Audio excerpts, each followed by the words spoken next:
자, 기도 말씀이 또 없으시면은 지난 시간에 말씀을 나눴던 그 자료에서 또 나가는 말씀을 나누겠습니다. 지난 시간에 중점으로 나눴던 말씀은 예언된 메시아, 즉 그리스도의 때와 인간의 때가 있다는 것, 모든 인간들은 자기의 세대에 보내심을 받은 하나님의 종 선지자들의 말을 듣고 믿어서 구속받아 먼저 이제 영이 거듭나는 구원을 얻어야 되고, 그 다음에는 혼이 온전케 되는 구원을 이루어야 하며, 그 다음에 주님의 부르심을 받아 몸의 구속을 받을 준비를 각자가 해야 되고, 경륜적인 하나님의 정하신 기한이 이르면 한 시대의 전환을 위한 마지막 추수가 있을 것이며, 주님이 심판주로 다시 오는 때가 있다, 이런 것을 중점으로 나누는 말씀을 지난 일요일날 같이 중점으로 말씀을 나눴습니다.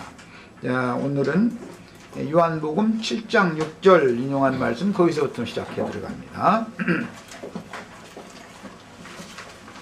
자, 예수께서 가라사대 내 때는 아직 이르지 아니하였거니와 그랬는데, 예수님이 그때 당시 이 세상에 오셔서 내 때가 아직 이르지 아니하였다 이렇게 말씀하신 것은, 예수님이 구속을 이루시고 나서 성령으로 오셔서 예언된 모든 말씀들을 실현시킬 때가 아직 이르지 않았다, 그런 말입니다. 그러니까 창세기에서부터 육체가 된 인간들을 하나님이 버리시고 떠나셨는데, 선지자들을 통해서 그렇지만 때와 기한을 정해 두셨고, 창세기에서는 120년이라고 이제 이렇게 정해 두셨는데, 때가 되면 메시아를 보내서 그 메시아 그리스도가 오셔서 하나님께로 다시 부르시는 때가 이제 온다라는 것이 구약 성경에 계속 예시되어졌던 선지자들의 예언이었고, 이스라엘 모든 백성들은 그 메시아가 오시는 것을 그렇게 고대했었습니다.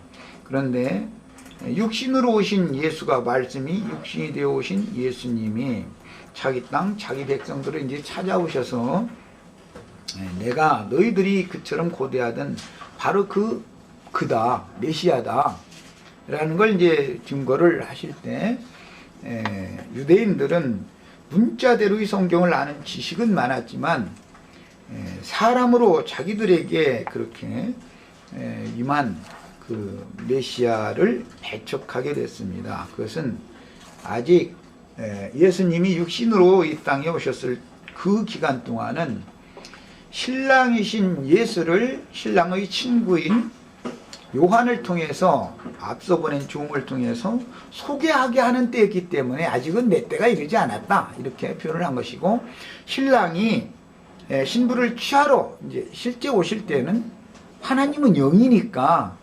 성령, 또 다른 보혜사 진리의 성령이 되셔서 구속을 이룬 다음에 성령이 되셔서 믿는 이들의 그 영혼을 당신의 신부로 취하러 올 때 드디어 예언된 바와 같이 하나님의 신이 사람을 떠났다가 저를 영접해주는 사람들에게 다시 메시아가 온다고 한 예언이 실현된다, 지금 그 말을 한 거예요.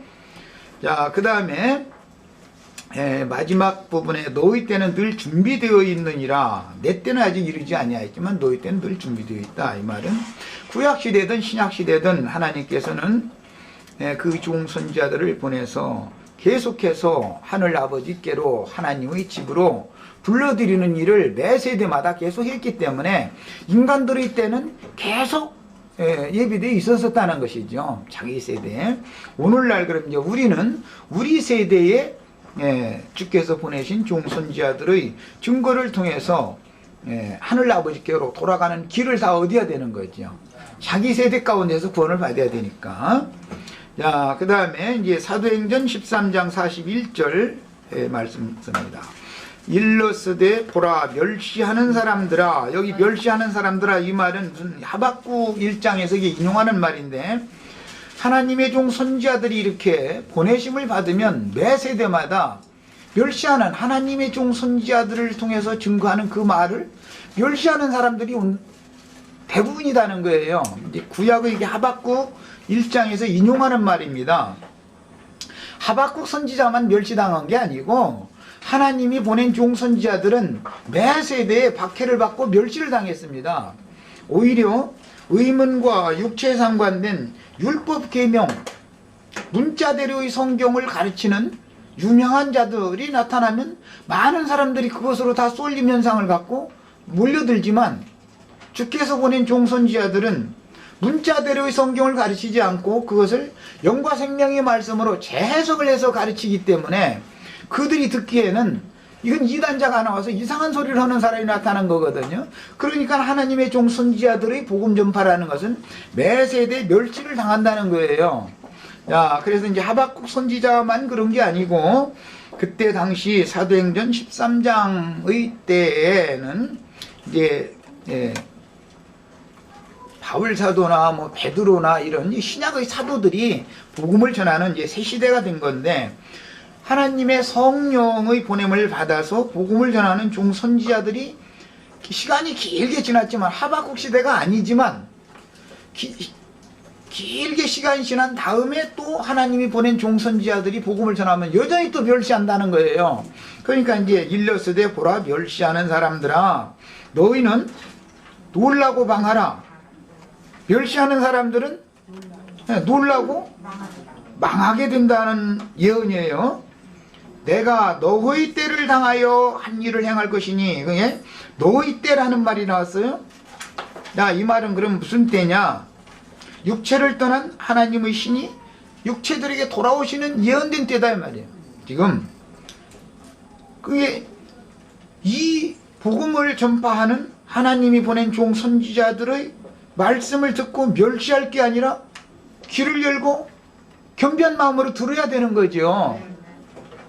그런데 너희 때를 당하여 한 일을 행할 것이니, 사람이 너희에게 이럴지라도, 여기 사람이라는 게 사도들인데, 뭐 하박국 시대는 하박국이지만 지금 사도행전 시대에는 사도들이잖아요. 그 성령의 보냄을 받은 사도들이 나가서 너희에게 지금 복음을 전할지라도 그 말이 도무지 믿어지지 않는 말을 한다는 거예요. 그냥 아무나 다 믿어지는 말로만 한다면 얼마나 좋겠어요. 그게 이제 비밀이죠. 그런데 많은 사람들이 그냥 믿습니다, 믿습니다 해가면서 막 할렐루야, 아멘 해가면서 나자빠지고 막 이 난리를 내는 그 무리들은 하나님이 보낸 종 선지자들이 아닌 사람들에게 그 난리를 내는 거고, 하나님이 보낸 종 선지자들의 증거를 들으면 멸시를 할 수밖에 없는 이상한 소리를 한다는 거죠. 말하자면 그들의 생각이 그런 거죠. 예? 놀라고 망할 자들이 듣기에는 이게 도대체 이해가 안 되는 말이니까 자기네들이 아는 지식이 없으면 왜 멸시하겠어요. 자기네들이 뭔가 많이 안다 하는 것이 있으니까 하나님이 보낸 종선지자들이 말을 멸시할 거 아니겠어요? 네. 그 멸시한다라는 것은 결국은 그들이 듣기에는 도저히 믿을 수 없는 말이다라는 거예요. 도무지 믿지 못할 일이라는 거예요. 이게 무슨 일이냐? 하나님께서 창세기 시작에서부터 육체를 버리고 떠나시면서 내가 다시는 내 신이 사람과 함께 하지 않겠다. 그러나 그들의 날은 하나님의 신이 떠나서 육체대로 사는 날은 120년으로 정해놨는데 그 120년이 차면 메시아가 온다는 거예요. 그 이제 메시아가 와서 예수님이 맨 먼저 와서 복음을 전했고 구속을 이루신 다음에 성령께서 사도들을 통해서 실제적으로 이 예언을 지금 실현하고 있는 중이에요. 그런데 이게 도무지 믿지 못할 일이라는 거예요. 어떻게 하나님이 말이요 사람에게 찾아오냐 이렇게 생각하는 거예요. 그래서 하나님은 저기 하늘 높은 곳에 계시어서 우리에게 경배를 받고 예배를 받고 우리가 뭐 11조 헌물도 잘 내고 막 충성하고 이렇게 하면은 축복을 내려주고 그래야지. 그 하나님이 말이 신이 모든 육체가 된 우리한테 찾아와서 우리 속에 산다는 말이 이게 말이냐 되는 소리냐고. 이게 믿어지지 않는다는 거예요. 그런데 이 말은 오늘날 기독교 갯사람들도 동일하게 이게 매 세대에 적용되고 있는 것을 알 수가 있고, 저를 만나기 전에 우리 형제 자매님들도 아마 하나님은 저기 하늘 높은 곳에 계셔가지고 예수님은 바로 또 그 옆에 오른편에 앉아 계시고 성령님은 뭐 왼편에 앉아있다가 혼자 이렇게 또 보내심을 받아가지고 와가지고 지금 계속 이러고 있었었잖아요. 그러다 나는 절대 그런 일은 없단 말이에요. 예수님이 오시면 아버지가 오신 것이고 성령이 오시면 아들과 아버지가 함께 오신 거다 이 말이에요. 지금 현재 오셨는데 구속을 이루신 하나님이 참 하늘로 들어가셨다라는 말은 무슨 뜻이냐? 하나님 아버지 안으로 들어가셨다는 뜻이고, 하나님 아버지는 만유에 충만한 신이기 때문에 어떤 장소에만 있을 수가 없다 말이야. 만유에 충만하신 만유의 주인신 하나님이 어디 무슨 별로 뭐 어디에 있고 뭐 이럴 수는 없잖아요. 그 하나님은 지금 말씀이 되셔서 그분의 살아있는 말씀으로 너 입에 가깝고 너희가 마음을 열고 너 입에 가까이 주어진 그 말씀을 영접해서 모셔드리면 그 참 하나님이 살아계신 거처는 네 심령과 네 마음속에 되는 거다. 이렇게 정확하게 가르쳐야 된단 말이야. 이것이 도저히 안 믿어진다는 거죠. 어떻게 구만리장님 그 멀리 계셔서 복을 주셔야 되는 그 거룩한 하나님이 말이야. 내 속에 와가지고 내 속에 그럼 하나님이 계신 하늘 보좌냐고 말이야. 그럴 수가 있냐고. 하늘 보좌에 어느 날 내가 뿅 하고 휴거돼서 올라가야 되는데 말이야. 말이 같은 이게 안 믿어진다는 것이죠. 이게 안 믿어지는 것이 뭐예요? 놀라고 망할 자들이 안 믿어지는 거다. 믿음은 모든 자들의 것이 아니다 말이야. 이게 믿어져야 구원이니까 말이야. 자, 그 다음에 이번에는 이제 5번 항목으로 좀 이제 어려운 부분으로 이제 들어갑니다. 추수 때와 다시 오실 때에 관한 말씀을 이제 나누는 거예요. 마태복음 13장 30절 39절 인용한 말씀을 우선 기초를 세우기 위해서 읽겠습니다. 마태복음 13장은 씨 뿌리는 비유의 말씀으로 되어 있는 장이죠. 씨를 뿌리고 그 다음에 한 밭에서 같이 자라고 그 다음에 결실되고 그 다음에 추수하고 하는 과정, 전 과정, 천국 농사에 관한 과정을 말씀한 게 마태복음 13장이에요. 그런데 마태복음 13장 30절 말씀을 읽겠습니다. 마태복음 13장에 씨는 뭐라고 그랬어요? 씨? 말씀이요. 그랬고 밭은 뭐라고 그랬어요? 마음에 하나님의 말씀을 심는 거다 이렇게 했으니까 밭이라는 건 사람의 마음이겠지요. 천국 농사라는 건 그러니까 하나님의 말씀 씨를 사람의 마음에다 심어서 사람의 마음 속에서 천국이 자라는 거네 이제. 그러면 천국의 생명이 자라는 거예요.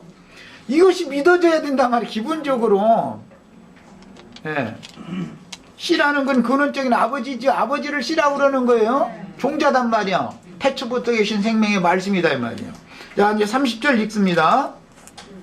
둘 다 추수 때까지 함께 자라게 두라. 추수 때가 온다는 거죠. 둘 다라는 것은 천국의 씨와 가라지 씨가 같이 자란다는 거예요. 자, 이것은 이제 개인적으로도 진리의 말씀은 진리의 말씀대로 성령이 오셔서 깨닫게 해주시는 부분적인 진리의 말씀이 어릴 때는 그러죠. 진리의 말씀이 부분적으로만 깨달아지니까 어릴 때는. 그리고 문자에 따른 죽이는 율법 말씀이 기독교계에서 계속 그걸 주입을 시키다 보니까 그 말씀이 또 함께 자라죠. 내 마음속에서 두 씨가 동시에 자라죠. 그러다가 이제 주께서 보내신 증인들이 와서 가라지는 가라지대로 걷어내서 불살아버리고 치워내버리고 곡식만 잘 기르는 이제 어떤 사역을 하면 그 다음부터 분별이 속에서 자연이 오게 마련이죠. 아, 이것은 비진리였었구나. 혹은 이제 그걸 버리는 거예요. 진리의심만 자신 속에서 자꾸 이제 자라는 거예요. 그 다음에 최종 추수의 때가 될 때도 마찬가지로 거두어져 가는 것은 진리의 말씀으로 자란 그 영혼만 주님 품에 데려감을 받는 것이지, 비진리 혼잡한 말씀으로 같이 동시에 자랐던 그 영혼은 지옥에 가는 것은 아니지만 바깥 어둠에 쫓겨나다. 혼잡한 영혼은 하나님의 말씀을 깨닫되 완전히 영적으로 깨닫는 사람만 영이신 하나님의 세계로 간다. 하나님의 세계로 간다는 자꾸 이제 많은 표현을 이렇게 하지만 이것은 정신세계를 말해요. 정신세계. 예. 하나님은 만유시며 만유에 충만해요. 예수 그리스도는 새로운 우주 만유이시며 만유에 충만하신 분 그리스도죠.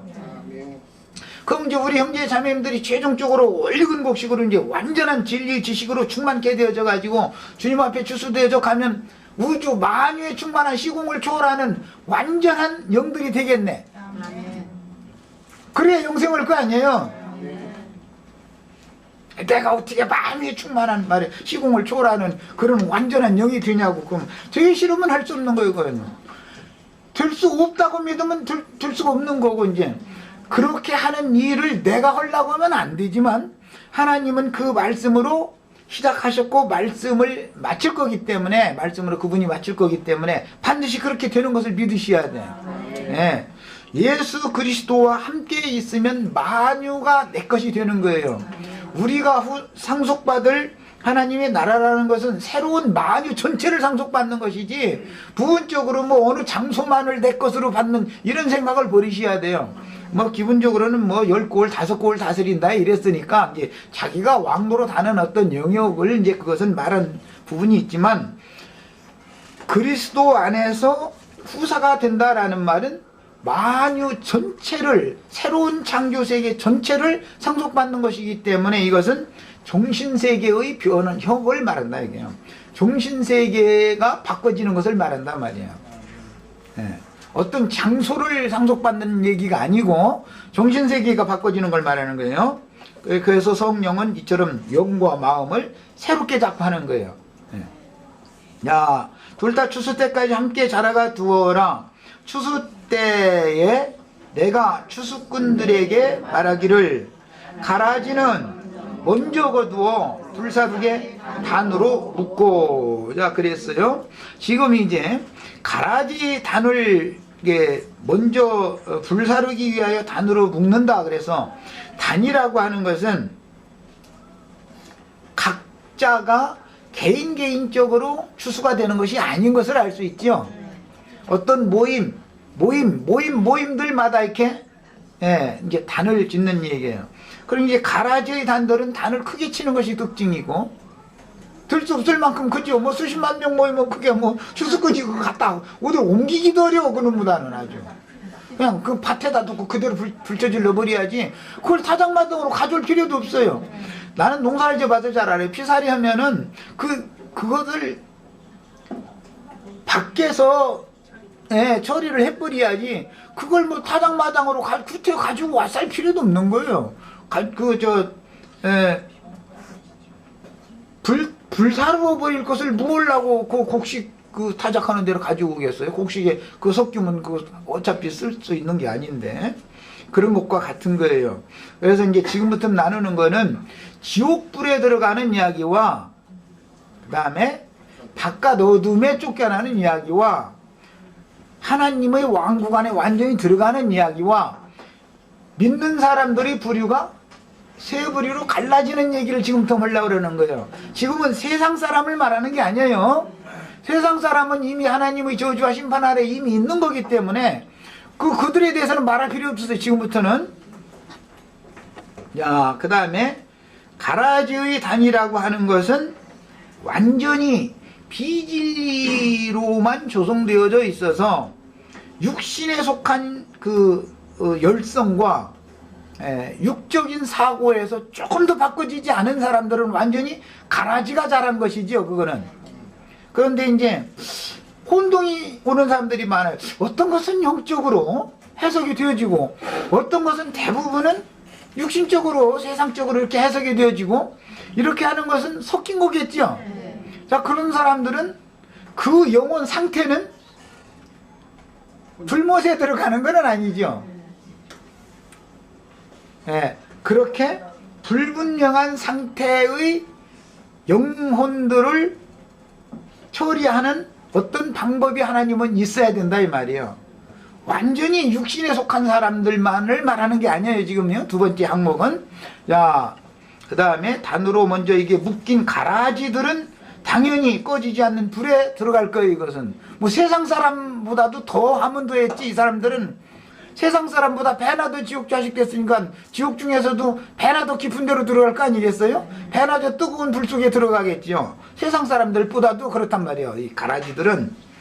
자, 이것은 뭐냐면 이제 진실과 진리와 그 다음에 혼잡과 완전한 비진리, 이것을 하나님은 추수 때가 되면 명확하게 갈라낸다. 이제 그 말이에요. 그 다음에 곡식은 모아 내 곡간에 넣으라 하리라. 이건 천국의 곡식만 하나님의 곡간에 이제 넣는다 그랬는데, 곡식 창고로 상징되어진 말이고, 이것은 다른 데서는 뭐 거룩한 성 새 예루살렘이다. 아브라함의 자손들을 위하여 주께서 예비하신 한 성이다. 그 다음에 뭐 주님의 신부다. 뭐 여러 가지로 표현을 했으면 거기는 모두 곡식들을 거두어들이는 하나님의 곡간이라고 상징이 됐다, 그런 말이에요.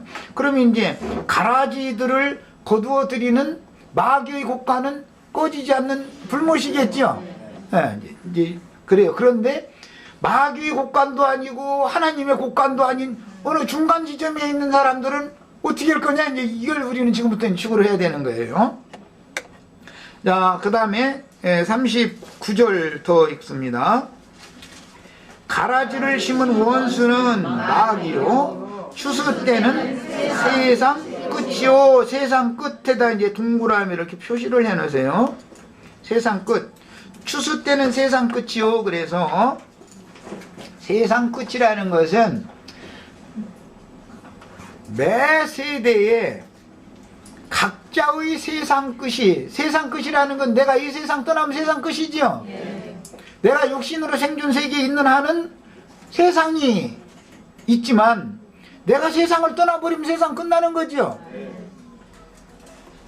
각자의 세상 끝이 있고 하나님의 경륜적인 세상 끝이 있어서, 만약에 지금 이 세대, 이 시기가 세상, 경륜적인 세상 끝이라면 더 이상은 이런 은혜의 시대가 유지되지 않는다라는 의미가 되겠죠. 그래서 이제 세상 끝이라는 것은 양면이 있어요. 부활도 양면이 있고 모든 것이 다 양면이 있어요. 자, 개인적으로가 더 중요해요. 하나님의 경륜에 관한 것은, 그런 때와 기한에 관해서는 우리가 알라고 애쓸 필요가 사실 없어요. 왜냐하면 그 충만한 수가 몇인지를 내가 나한테 일러줘도 몇 명이 충만한 수인지 그걸 내가 어떻게 알고, 누가 마지막 그 수에 들어간 건지를 내가 어떻게 알까? 우리나라 내 옆에 있는 사람이 그 마지막 수가 되는 건 아닐 거니까. 길 수도 있지만 또 뭐 그건 뭐 아주 참 확률적으로 보자면 뭐 수십억 조분의 1이 되겠지요. 바로 내 옆에 있는 우리 뭐 세롬이가 가령 마지막 그 충만한 수의 마지막 수에 들어간다. 이것도 아니라고 할 수도 없지만 누가 이걸 확정할 거예요, 누가? 지금 인류가 지금 뭐 세상 60억이라고 그러는데 60억 인구 중에 뭐 15억인가가 지금 예수 믿는 사람들이라는데 4분 1은 예수를 믿는다는데, 아니 15억 인구 중에 다 찾아다니면서 당신이 마지막 열장 자신 있는 사람이 누가 있어? 어떻게 하려고? 그러니까 그것은 하나님의 주관에 달린 문제고, 중요한 건 내가 이 시대, 이 세대 가운데 내가 마지막이다라고 늘 생각해야 된단 말이에요. 내가 마지막이다, 이렇게. 그래야 깨어있기 때문에 이 말하는 거예요. 자, 그래 이제 세상 것은 두 면이 있습니다. 그 다음에 추수꾼은 천사들이니 그랬어요. 천사라는 말을 하면은, 이제 천사라는 말을 하면은 구약시대 사람들의 개념에는 영들이지요. 그냥 영들이에요, 천사들. 그러나 신약시대의 개념은 계시록 2장 3장에도 7교회의 사자들, 그 천사들이에요. 천사들이라는 말은 하늘이 보낸 일꾼들이다 라는 뜻이에요. 천이라는 건 하늘이라는 뜻이고, 사라는 건 사자다 이 말이에요, 일꾼. 그러니까 매 세대에 하늘이 보낸 일꾼도 있고 마귀 세계에서 보낸받은 일꾼도, 사단의 사자들도 분명히 있겠죠. 마귀 일꾼들도. 그래서 마귀 일꾼들은 무엇을 단을 치겠어요? 가라지 무리들을 지금 자꾸 단을 치느라고 그들은 그들대로 열심히 일을 하는 거예요. 가라지 불러와서 이제 단으로 묶어서, 하나님이 이제 영영한 불의 늘자들을 지금 불러보고 있는 거예요. 그런데 이제 어떤 사람들은 멸시당하는 말만 하는 사람들은 그 단에 묶이지 말고 이쪽으로 와서 이 단으로 묶여라 이제 자꾸 이렇게 해서 빼내려고 그러니까 그 사람들은 그 단에서 빠져나가지 않게 하려고 어떤 문을 막고 애써야 되겠죠 당연히. 이 싸움이 이제 영적인 보이지 않는 전쟁입니다. 이 마지막 전쟁이 아마겟돈 전쟁이라는 거예요. 그게. 최종 전쟁인 것이죠. 이 시대에 지금 이런 증거들이 나오는 것이 만약에 마지막 아마겟돈 전쟁일 수도 있겠죠. 나는 내 때에 지금 내가 마지막 아마겟돈이라고 하는 그 심판의 골짜기에 내가 서 있다라고 늘 생각해야 되잖아요. 나는 그 심판 골짜기와는 상관이 없는 사람이다 하는 사람 치고 구원받기 어려워. 오히려 교만한 사람 치고. 아마겟돈이라는 것은 멸망 골짜기를 말하는 거니까 무기토 골짜기. 자, 그 다음에 세상 끝이라는 것에 대한 말씀은 좀 더 살펴볼 겁니다. 이번에는 16장 27절 또 찾아 읽습니다. 빨리빨리 해야 할 텐데 이게 이렇게 하는 시간이 많이 걸립니다. 자, 인자가 아버지의 영광으로 그 천사들과 함께 오리니 그때에 각 사람의 행한 대로 갚으리라 이렇게 하셨습니다. 자, 선을 행한 사람은 생명의 부활로, 악을 행한 사람은 심판의 부활로 갚아주실 거예요. 최종적으로는. 그런데 인자가 아버지의 영광으로 그 천사들과 함께 오리니 그랬는데, 천사들과 함께 온다고 그랬으니까 천사들을 보내서 추수를 한다고 그랬고 천사들과 함께 온다고 그랬으니까 추수꾼들이 왔으면 주님이 사실 온 거네. 추수꾼들을 보내서 추수한다고 그랬으니까 그렇게 해놓고 나서 천사들과 함께 온다 그랬어요. 24장에 가면 24장에서 읽겠습니다. 24장. 천사들은 추수꾼들인데 추수꾼들이 온 것은 주님이 함께 오는 거지요. 주님은 말씀이신데 말씀은 추수꾼들을 통해서 오는 것이고, 추수를 하는 거, 심는 거, 자라게 하는 거, 거두는 거, 모든 과정을 다 뭘로 한다는 걸 알 수 있어요? 말씀으로 한다는 걸 알 수가 있죠. 자, 이제 24장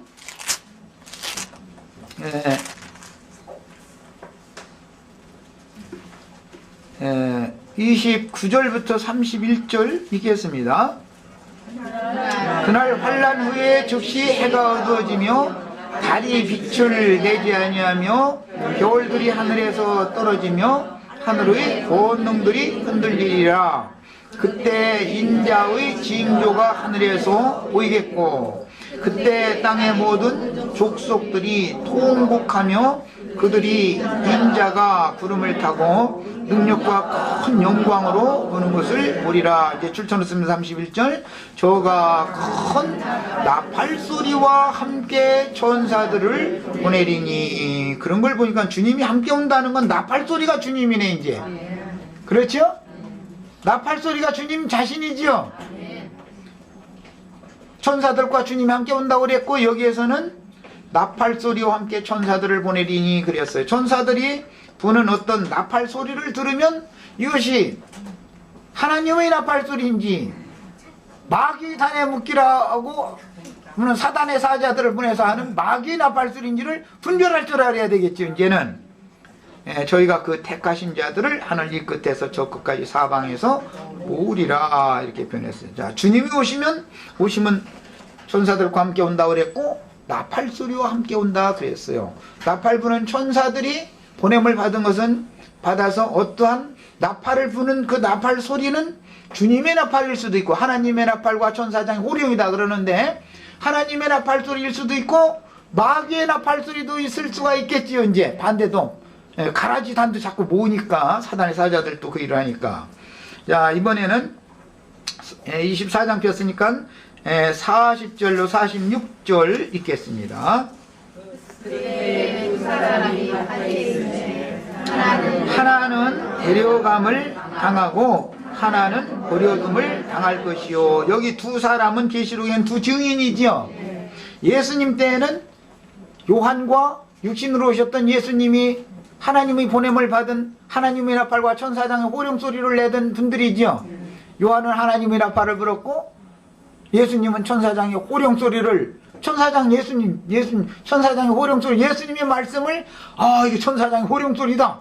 요한이 하는 말을 이게 하나님의 나팔이다. 이렇게 들은 사람들은 구원을 얻지만 멸시하는 자들은 하나님의 나라로 돌아올 수가 없는 거죠.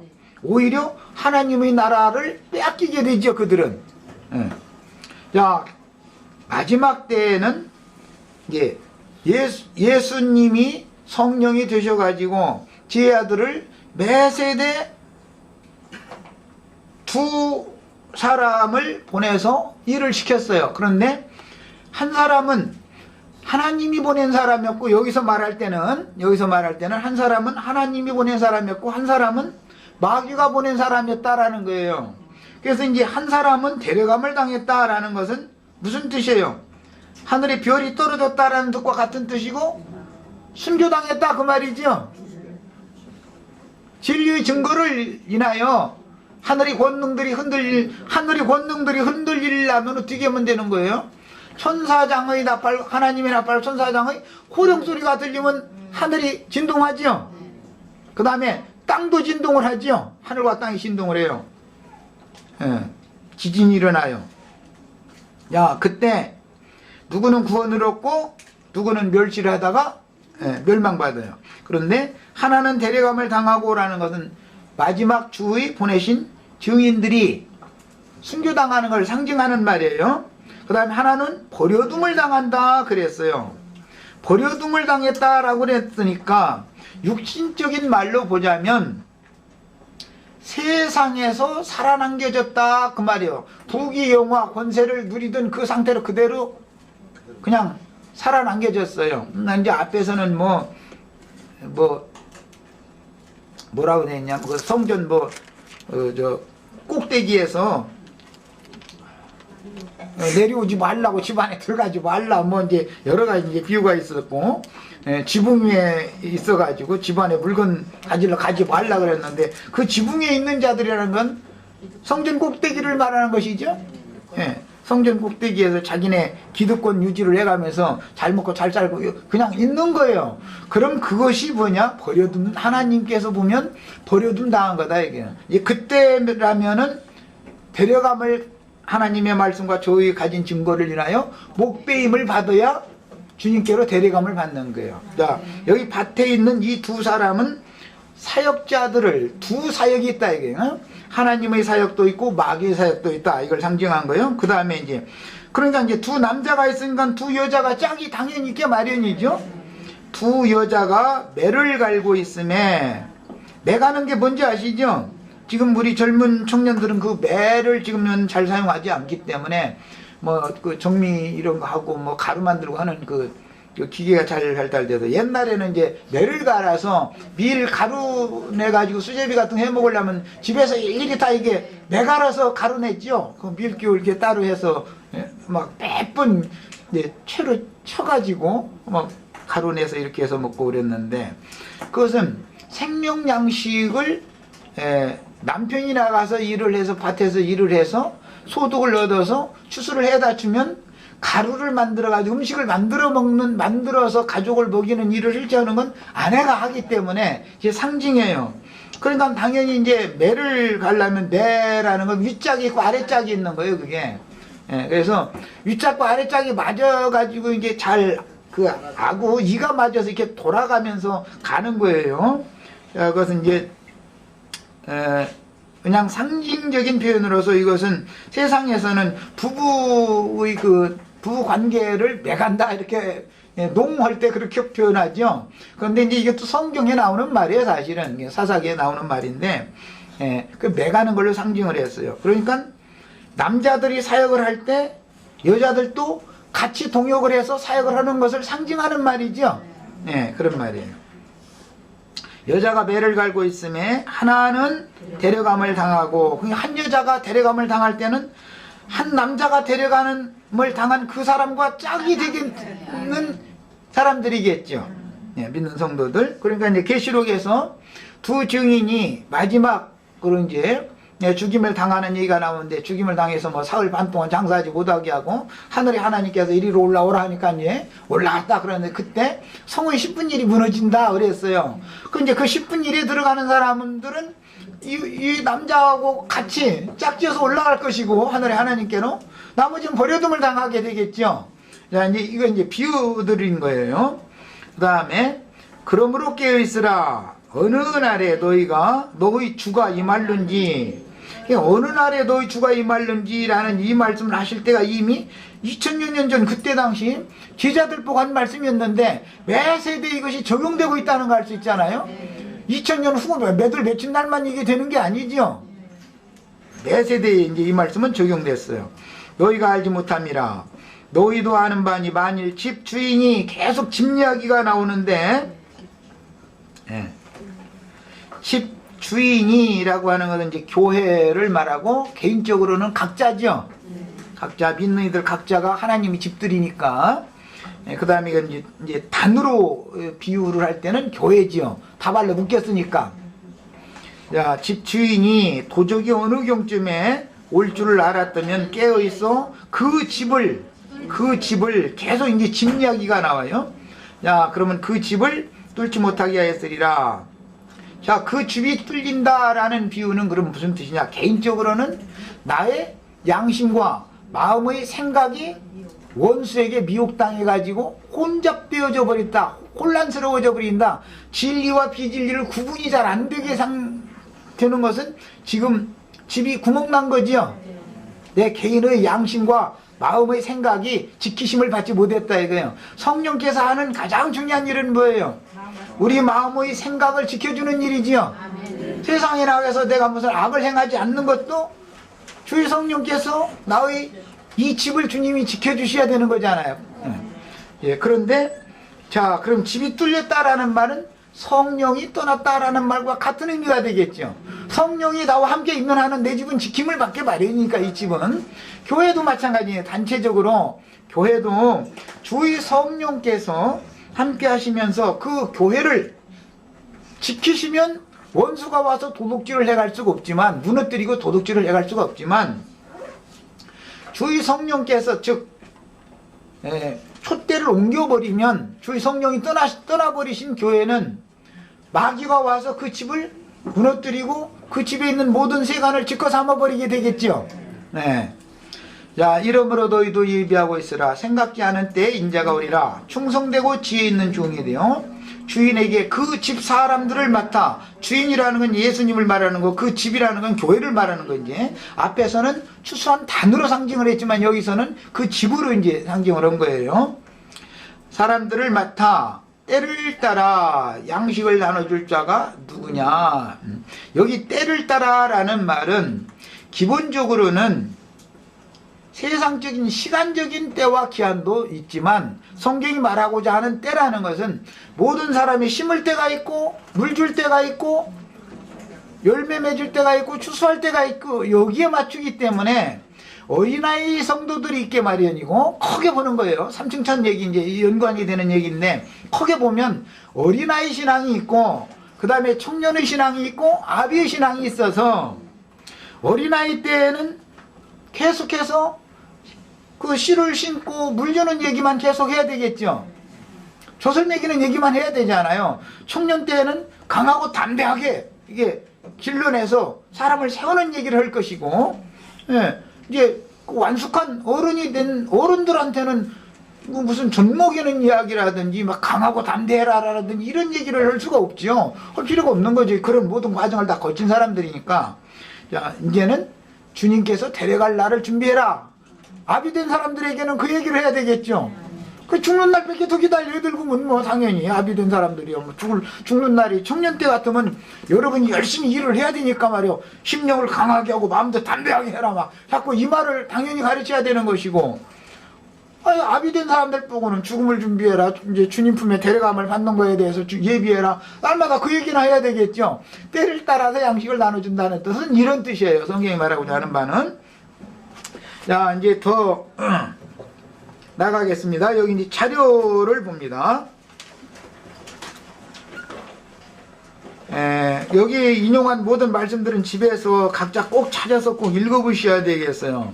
주님께서 천사들과 함께 오신다고 그랬지만 데살로니가전서 3장 13절에서는 주께서 오실 때는 그분이 성도들과 함께 온다 이렇게 했죠. 그러니까 사역자들을 통해서 오시는 방면이 있고 성도들과 함께 오시는 방면이 있어요. 그것은 이제 마지막 심판주로 오실 때는 모든 성도들과 함께 오시는 거죠. 예. 도적같이 오실 때는 추수꾼들을 통해서 지금 현재 오시는 거예요. 예. 이제 이런 그 양면을 구분을 잘 하셔야 되겠어요. 자, 이번에는 디모데전서 6장 14절 이건 좀 경륜적인 말씀을 좀 이해를 돕기 위해서 거기 찾아 읽어보겠습니다. 디모데전서 6장 14절입니다. 네. 때까지 점도 없고 책망받을 것이 없이 이 명령을 지키라. 우리 주 예수 그리스도의 나타나실 때라고 표현을 했어요. 자, 우리 주 예수 그리스도의 나타나실 때가 이미 이 글은 2000년 전에 쓰여진 말씀이에요. 그러니까 2000년 후에 나타나는 얘기가 아니죠. 그 세대 사람들에게부터 시작해서 매 세대에 주님의 나타나심을 본 사람들이 있다 이 말이에요. 매 세대에. 오늘 우리도 우리 세대에 주님이 내 속에 임하셨다가 내 속에서 나의 온전한 구원을 실현한 다음에 나와 함께 주님이 나와 함께 영광 가운데 시공을 초월해서 이제 만유이신 그리스도, 만유이신 아버지 안에 나타나는 때가 오겠지요. 자, 그러니까는 이 때라는 것은 시간적으로 언제 어느 날 하루를 말하는 것이 아니라 매 세대 사람들에게 적용되는 문제다 그 말이에요. 자, 그 다음에 거기 한 절 더 보겠습니다. 데살로니가전서 5장 23절 거기도 찾아서 읽겠습니다. 데살로니가서 5장 23절입니다. 자, 같이 읽습니다. 23절. 평강의 하나님이 친히 너희로 온전히 거룩하게 하시고, 거룩하게 되게 하는데 이건 그냥 대충 거룩하게 하는 게 아니고 온전히 거룩하게 하시고 또 너의 온 영과 혼과 몸이 우리 주 예수 그리스도 강림하실 때에 흠없게 보존되기를 원하노라. 모든 사람의 구원의 실제 구원을 이루는 것은 무엇을 구원을 받는 거예요? 예, 전인 구원을 받아야 되는데 실제로는 혼이 구원을 이루어야 되는 거예요. 영은 거듭난다 그러지만 혼은 변화를 받는다 그래요. 구원을 이룬단 말이에요.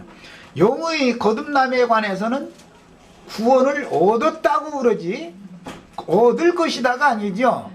그 다음에 구원을 이루어라가 아니죠. 영에 관한 하는 그렇죠. 그냥 혼은 구원을 이루어야 되는 거예요. 실제로 사람이라고 하는 것은 혼이에요. 거기 일이 있고 나눠주에 보면 뭐라고 돼 있어요? 목숨. 예, 목숨입니다. 이건 이제 푸시케인데 이 말은 각 사람의 목숨이 영원히 죽음을 보지 않고 그 목숨이 살려면 실제적으로 각 사람의 혼이 온전케 되어져야 되는 것이죠. 영생하기 위해서는. 예. 영이 거듭난 것이 온전히 구원을 이룬 상태가 아니에요. 여기서 이제 구분이 필요합니다. 자, 그러니까 이렇게 되는 문제도 이미 이 글도 2000여 년 전에 기록되었으니까 그 당시 세대의 사람들도 이렇게 돼야 되고 매 세대에 이렇게 돼야 되겠죠.